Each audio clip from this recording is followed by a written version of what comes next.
L'apôtre Paul, Saül de Tarse, aurait pu se faire passer pour un maître en Israël, étant versé dans les Écritures et possédant une certaine dose d'assurance, de confiance et d'autosatisfaction dans sa compréhension et sa connaissance des oracles de Dieu. Même un homme de cette trempe sera obligé de reconnaître que dans cette sphère réservée à Christ, tous ces avantages ne comptent plus. Là, il prendra aussi conscience qu'il est complètement aveugle et ignorant, absolument désemparé, irrémédiablement disqualifié, et qu'il a besoin de la grâce de Dieu pour que le tout premier rayon de lumière daigne se poser sur lui et lui arrache ce cri: « Il a plu à Dieu de révéler en moi son Fils ». Là, frères et sœurs bien-aimés, nous sommes en plein dans la grâce.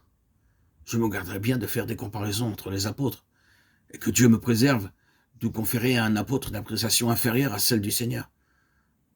Mais je pense qu'il est tout à fait juste d'affirmer que Paul, plus que tout autre, était et reste l'interprète de Christ par excellence, et qu'en faisant de lui notre interprète attitré, c'est-à-dire celui qui nous initie plus profondément au mystère de Christ, nous soulignons fortement l'idée que Paul est le symbole et l'incarnation même de son discours.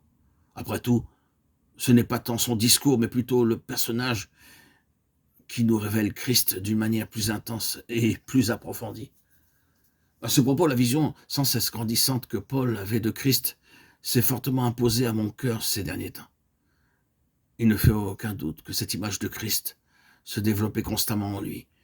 Et avant que Paul n'arrive au terme de son pèlerinage terrestre, aussi riche, aussi complet et profond fut-il, sa vision de Christ était telle qu'il ne pouvait faire autrement que de s'écrier, même au stade où il en était, que je le connaisse, lui.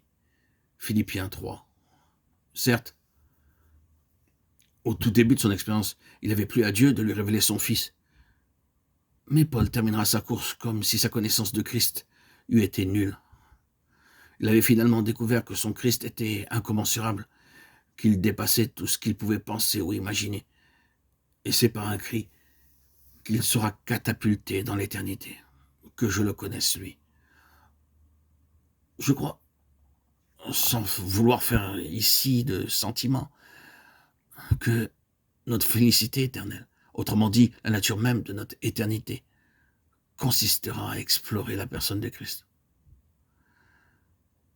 Comme nous l'avons déjà dit dans les précédents audios, Paul avait une grande connaissance de Christ. Comparé à Paul, nous avons plutôt l'air de Lilliputien chaque fois que nous approchons du Seigneur.